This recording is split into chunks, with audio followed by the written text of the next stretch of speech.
With so many options, why choose Arizona State University? For me, the only online option was ASU because of the quality. Their faculty was really involved with their students and care about your personal journey. The dedication to my personal development from my professors, that's been extremely valuable to me. Earn your degree from the nation's most innovative university. Online. That's a degree better. Explore more than 300 undergraduate, graduate, and certificate programs at asuonline.asu.edu. Somos Oku. Encuéntranos siempre que nos necesites en nuestra web oku.org. Hola consumidores, ¿qué tal estáis? Soy Rosa Buendía y os doy la bienvenida al podcast de los consumidores, el espacio donde resolvemos dudas, aclaramos conceptos y te damos información útil y práctica para cuidar tu salud, tu bolsillo y tu bienestar. Hoy vamos a hablar de un problema de salud que cada vez se oye más, el SIBO, el sobrecrecimiento bacteriano en el intestino delgado, un trastorno que puede estar detrás de muchos casos de hinchazón abdominal, digestiones pesadas o molestias intestinales persistentes. ¿Te suena? Pues del SIBO todavía se habla poco y a veces hay mucha confusión. Para ayudarnos a entender qué es realmente el SIBO, por qué aparece, cómo se diagnostica y las opciones que hay para su tratamiento, tenemos con nosotros a una experta de confianza. Es Susana García, ella es licenciada en Farmacia y Técnica de Salud y Alimentación en Oku. Bienvenida Susana, muchas gracias por acompañarnos. Muchas gracias. ¿Qué te parece si aclaramos a los consumidores que nos estén escuchando lo que es el SIBO? Bueno, pues SIBO son las iniciales en inglés de síndrome de sobrecrecimiento bacteriano intestinal. Pues el SIBO es una disbiosis. ¿Y qué quiere decir eso? Pues significa que hay una alteración tanto en la cantidad, composición y función de la microbiota, en este caso del intestino delgado. Entonces, para entender el SIBO, ¿qué nos referimos con esto de sobrecrecimiento? Hay que saber que en el intestino delgado, de normal, en la situación normal, es que haya muy poca carga bacteriana, al contrario de lo que pasa en el intestino grueso, donde hay una enorme carga bacteriana. Eso es lo normal. Sí. Y así tiene que ser. Entonces, cualquier alteración en composición, y cantidad y función de la microbiota a nivel del intestino delgado es lo que se le conoce como SIBO. Vale, ¿y qué es lo que puede provocar que haya esas bacterias por el intestino delgado? Bueno, entonces, el intestino delgado lo que hace, la función principal del intestino delgado permite la absorción de los nutrientes que ingerimos en la dieta.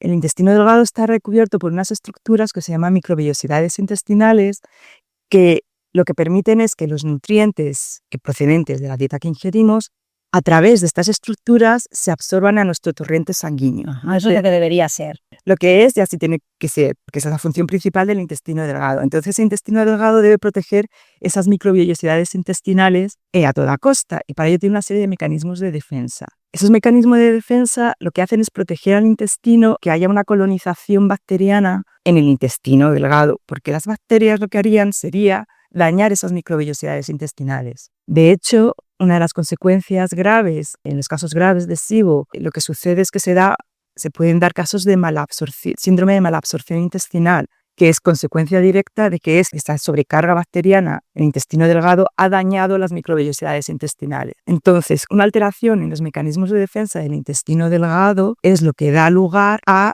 una colonización de bacterias a nivel del intestino delgado. Vale, ¿cuáles son esas alteraciones? Pues entonces, ¿cuáles son esas alteraciones? ¿Cuáles son los mecanismos de defensa con los que cuenta el intestino delgado? Bueno, son, a grosso modo, podemos hablar de 4 o 5. El entorno ácido del sistema gastrointestinal, la acidez, protege frente a la colonización de bacterias. La motilidad, el intestino se mueve siempre en una dirección, para promover el impulso de los residuos y promover la expulsión del bolo fecal. Entonces, siempre es unidireccional. Es lo que se llama la motilidad intestinal. La otra es el sistema inmune. A nivel del intestino delgado hay anticuerpos específicos que protegen al intestino delgado de nuevo de una sobrecarga bacteriana. Entonces me habla del sistema inmune, la acidez, la motilidad, la presencia de enzimas pancreáticas y de bilis. El hígado y el páncreas, el hígado produce bilis y el páncreas produce enzimas digestivas. Estas, a su vez, también protegen al intestino delgado frente a una colonización bacteriana. Y, por supuesto, la integridad anatómica del intestino delgado.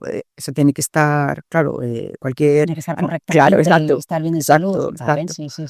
Entonces, bueno, con esto que quiero decir, que detrás del SIBO siempre hay una causa subyacente relacionada con alguno de estos aspectos. Entonces, en la medida que estas causas se puedan resolver, se puedan controlar, el SIBO se podrá controlar. Pero esto no siempre sucede. Vale, de las 5 alteraciones posibles que provocan el SIBO, ¿quieres decir que con que haya una alterada ya podría provocar SIBO o tiene que darse? No, con que haya una afectación ya es un factor de riesgo predisponente a sufrir de SIBO, claro. Vaya, ¿y cuáles son los síntomas que tiene el SIBO? Bueno, pues característicamente son típicos el hinchazón, la molestia abdominal, la diarrea crónica y los gases. Pero de estos 4 síntomas, el fundamental o el que más consistente es con respecto al diagnóstico de SIBO es la diarrea crónica. Es el que más pistas da de que puedes tener un problema de SIBO. ¿Y esto es provocado en cuanto se come o pasa un tiempo desde que se toma algún alimento hasta que vino la diarrea crónica? Es bastante inmediato. No es una inmediato. Sí, es una cuestión de horas, no es una cuestión de días, semanas o meses, no, es una cuestión de horas. ¿Y el paciente cuándo se da cuenta de que esto realmente es un problema y le pone nombre? Bueno, supongo que el paciente se da cuenta de esto cuando las molestias, claro, son persistentes, porque esto es continuo, es día sí, día también, es una cosa puntual. Entonces ahí acudes, claro, no te queda otra que acudir al médico. Vale. ¿Y estos síntomas se podrían confundir con algún otro trastorno o con la celiaquía, por ejemplo? Sí, claro, el SIBO, esto sucede con cualquier enfermedad que tenga una sintomatología en específica. El SIBO se puede confundir tanto con la celiaquía, como con la enfermedad de Crohn, como con el síndrome de intestino irritable o colon irritable, que se conoce con los 2 nombres. ¿Por qué? Porque la sintomatología es común en estas enfermedades. ¿Pero el tratamiento es diferente? Sí, totalmente diferente. Claro, nada tiene que ver. Entonces, la importancia de acudir al médico es porque el médico tiene que hacer un diagnóstico diferencial para discernir. Estamos hablando de celiaquía, de Crohn's, de colon irritable o de SIBO. Y también es importante saber que en muchos casos, pacientes con SIBO, en realidad lo que están también presentando es un solapamiento con alguna de estas enfermedades que te he comentado. O sea que el SIBO muchas veces no se da de forma aislada, sino que va acompañado de Crohn's, celiaquía o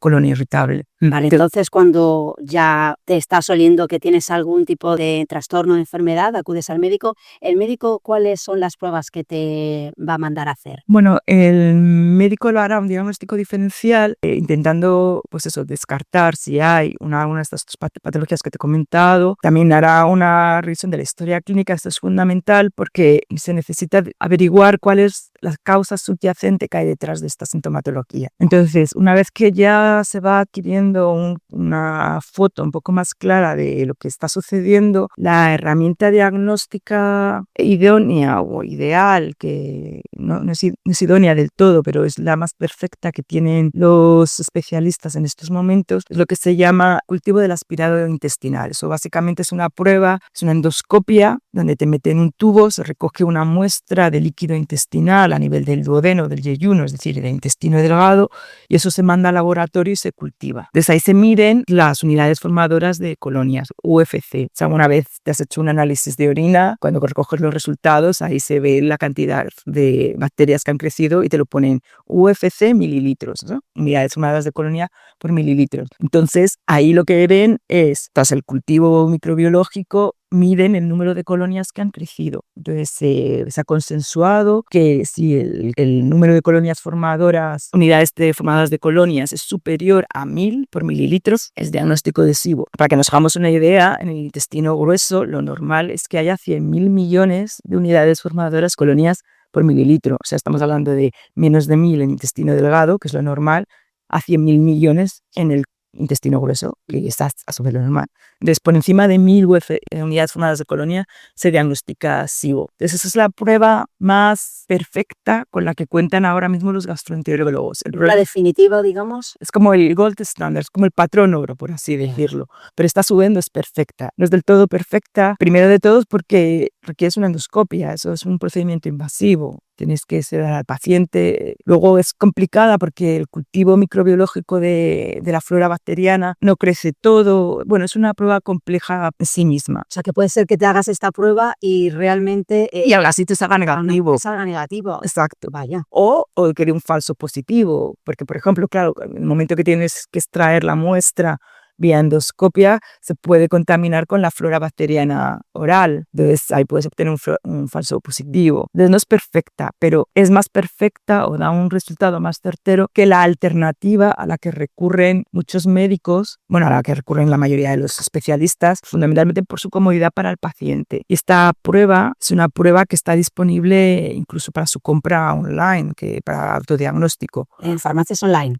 Sí, exacto. Online la puedes comprar, se venden. Nosotros no lo recomendamos. La Mosoku nos recomienda comprar estos test de SIBO en las farmacias. No, ¿y por qué? Porque a pesar de que son test, se llama test del aliento. Y el diagnóstico de estos test se basa en que las células humanas no son capaces de producir ni hidrógeno ni metano. Entonces, nosotros cuando en nuestro aliento, en nuestra respiración, expiramos hidrógeno y metano, pero no lo producimos nosotros, sino lo producen las bacterias de nuestro intestino. Entonces, el test es muy sencillo. Si tú tienes una gran cantidad de bacterias en la parte superior del intestino delgado, tú vas a producir metano e hidrógeno antes de lo normal, de lo habitual. Que lo habitual es que produzcas metano e hidrógeno cuando tus alimentos fermentables, porque es lo que hacen las bacterias, escoger los alimentos, los nutrientes fermentables que le llegan al intestino grueso, ahí las bacterias fermentan y se produce hidrógeno y metano. Entonces tú, cuando comes, normalmente,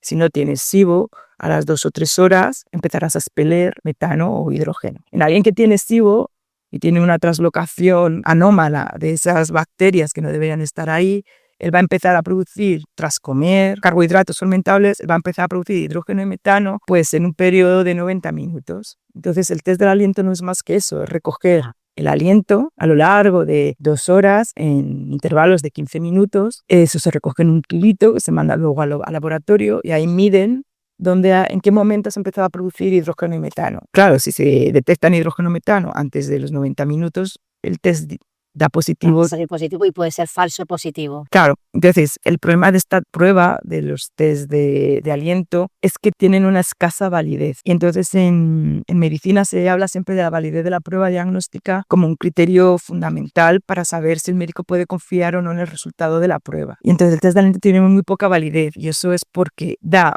muchos falsos negativos, es lo que se dice, tiene muy baja sensibilidad, es decir, acierta la mitad de las veces, con lo cual no te ayuda a discernir nada. Entonces falla con la gente que tiene SIBO y a su vez también falla con la gente que no tiene SIBO. A los que tienen SIBO les puede dar un falso negativo y a los que no lo tienen les puede dar un falso positivo. O sea, que falla más que una escopeta de esteria. Sí, entonces no es una buena prueba. Es una prueba cómoda, es una prueba fácil de realizar porque no tienes que hacerle nada al paciente. No tienes que ir al médico. Claro.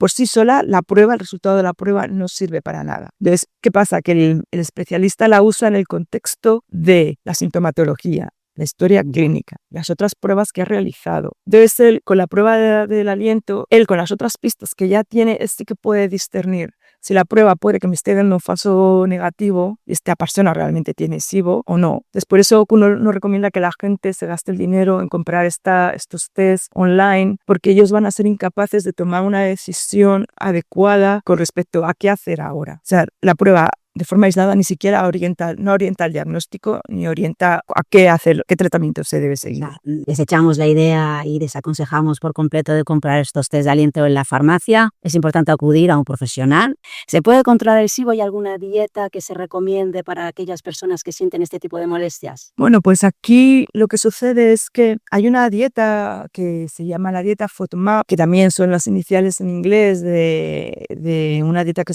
lo que significa es monosacáridos, dietas libres o bajas en monosacáridos, disacáridos, oligosacáridos y polioles fermentables. Esas son las siglas de FODMAP. Entonces es una dieta muy restrictiva, muy compleja de seguir. Es una dieta terapéutica que usan los gastroenterólogos para el tratamiento porque se ha visto que es eficaz para el tratamiento de una de las enfermedades que hemos comentado antes con las que se puede confundir el SIBO, que es el colon irritable. Entonces, ahí hay evidencia que la dieta FODMAP ayuda en el manejo del colon irritable. Pero no hay estudios, todavía no se han realizado, no hay evidencia clínica que demuestre que seguir esta dieta FODMAP, que lo que hace es reducir la ingesta de carbohidratos fermentables, con lo cual la idea sería que al no haber carbohidratos fermentables no se produce ni hinchazón ni gases, lo cual ayuda en la sintomatología de SIBO. No hay evidencia de que la dieta FODMAP sirva para ayudar a los pacientes con SIBO. Entonces, ¿cuál es el problema con esto? Aunque la teoría nos hace pensar que pudiera ser eficaz, el problema es que en el momento que tú instauras una dieta tan restrictiva, no sabes si los cambios que vas a producir en la microbiota pudieran ser perjudiciales a largo plazo, porque a día de hoy no hay evidencia, no hay estudios que hayan demostrado que puede ser eficaz y sobre todo si puede ser segura. O sea, ojito con las dietas que llevemos a cabo. Exacto, porque a día de hoy no hay estudios que prueben que pueden servir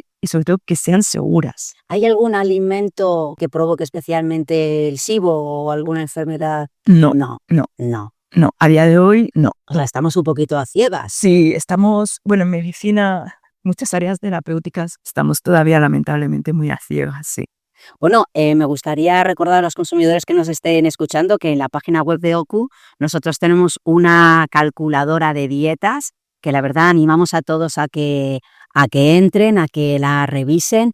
Voy a poner en la descripción del podcast todos los enlaces para que os sean más útiles entrar y buscar las dietas. Hay una dieta que se llama SIBO. ¿Te refieres a esa dieta? No, es un concepto que está malentendido, es un concepto que se maneja en internet, no está establecida una dieta SIBO como tal. Esta es la dieta que has dicho al principio. Exacto, que nos da el nombre tan raro. El FODMAP. La dieta SIBO para los amigos. Exacto. La gente que dice, tengo SIBO, voy a hacer una dieta SIBO, en realidad lo que se les instaura, se les recomienda pues en centros dietéticos es que sigan la dieta FODMAP, que es la que hemos comentado, que sirve para colon irritable, pero que no hay evidencia a día de hoy que pueda ayudar al SIBO. ¿Y es difícil de seguir esta dieta? Sí, es difícil porque restringe muchos alimentos. Pues no te preocupes, tenemos aquí un ordenador al lado y estoy entrando en la página web y viendo cuáles son los alimentos que restringe y los que se puede consumir. Se puede consumir la carne, las frutas, los huevos, la patata, el pescado, el queso, la verdura y los que no, los cereales integrados, el gluten, los lácteos, las legumbres, los platos preparados, los productos procesados, los embutidos. Bueno, y ni siquiera, esto no es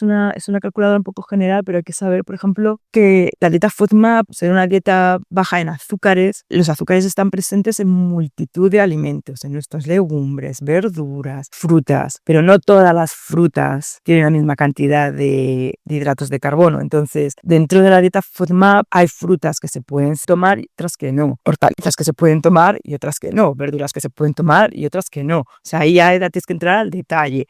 Imagínate, manzanas no, tienen muchos de estos oligosacáridos, monosacáridos y demás, pero plátanos sí. Lácteos, pues por ejemplo, leche no, pero queso sí, quesos curados, queso fresco tampoco. Entonces, pues hay que entrar ahí al detalle. Entonces es una dieta difícil de seguir. Son dietas terapéuticas. Estas las suelen instaurar, el médico especialista durante periodos muy medidos de tiempo, porque, claro, una dieta tan restrictiva puede derivar en déficits nutricionales. Claro, a largo plazo. Claro, de manera crónica a largo plazo. Entonces tiene que haber un seguimiento terapéutico de esa dieta con un especialista. ¿Y qué nos dice Susana de los probióticos? Bueno, pues los probióticos ahí, lo que también hay ensayos clínicos, ahí lo que se ha visto es que parece ser que los probióticos podrían ayudar con la sintomatología del SIBO, no a curar el SIBO, no, pero ayudar. A ayudar con la sintomatología, a aliviar los síntomas. Pero de nuevo, lo que sucede es que no está establecido, todavía no se sabe ni qué cepas de probióticos, ni durante cuánto tiempo, ni a qué dosis se deberían usar. Porque de nuevo la investigación, los ensayos clínicos están en pañales. Importante es la investigación, ¿eh? Pues sí, porque es la única que nos ayuda a discernir y a establecer cuál es el camino que debemos seguir. Entonces, cuando está en pañales o es incongruente o no tienes ensayos clínicos o evidencia científica que te ayude a marcar el camino, pues te encuentras con que la respuesta es no se sabe. Ya. Bueno, ¿y tiene tratamiento? O sea, ¿hay final feliz? El tratamiento de SIBO, el tratamiento de elección, el recomendado actualmente y el que siguen todos los médicos especialistas del área es la antibioterapia, es decir, el uso de antibióticos. El antibiótico sobre el que hay más evidencia científica es uno que es un poco común o poco conocido, que es un antibiótico que no se absorbe en sangre, se permanece en el lumen intestinal. La recomendación es antibioterapia durante 2 semanas y luego volver a retestear con un test de aliento para ver si se ha negativizado el test, es decir, si antes daba positivo que ahora de negativo. Se ha servido de algo. Exacto. Entonces ese es el tratamiento de elección. Eso y, por supuesto, en el caso de que las haya, en los casos graves, corregir las deficiencias nutricionales en caso de que haya síndrome de mala absorción por daño de las microvellosidades intestinales que comentábamos al principio. Entonces, antibioterapia y corrección de los déficits nutricionales que se hayan detectado. Entonces ese es el tratamiento de elección que hasta ahora ni dietas ni probióticos, lamentablemente. Y esto se lo solucionaría si da negativo. Entonces, ¿podría volver a aparecer? Uno de los problemas, lamentablemente, con el SIBO es que tiene una elevada tasa de recurrencias. O sea, que puede volver a aparecer. Sí, se sabe que en un intervalo de inferior a 9 meses, el 40% de los pacientes que han respondido exitosamente al tratamiento con SIBO recaerán. Vaya. Sí, entonces ahí hay que volver a empezar de nuevo. Vamos a hacer una especie de resumen. Hemos dicho que el SIBO, no sé si llamarlo enfermedad, es un trastorno, mejor dicho, que falta investigación, pero me gustaría que nos repitieses cuáles son las 4 causas por las que nos podemos dar cuenta de que algo no anda bien. El hinchazón, los gases, las molestias abdominales, y la diarrea. Y la diarrea crónica. Que hay todavía mucho desconocimiento sobre el manejo del SIBO y que lo mejor que pueden hacer es ponerse en manos del especialista para que les oriente, y no recurrir a la compra de estos test de diagnóstico online o en la farmacia, sí, porque el resultado de forma aislada de este test no te dice nada, no te sirve para nada. Bueno, gracias, Susana. Te agradecemos mucho que hayas estado aquí, que nos hayas acompañado y que nos hayas ayudado a entender un poco más y mejor lo que es el SIBO, aunque todavía no está del todo claro. Para aquellos que necesiten más información en OKU, contamos con mucha información para despejar todas las dudas. Entrad en la página web de OKU, que es oku.org. En la descripción voy a dejar todos los enlaces de los que se han hablado en esta conversación. Bueno, y gracias primero a Susana porque nos haya acompañado. Muchas gracias. Y sobre todo a los consumidores que nos han escuchado.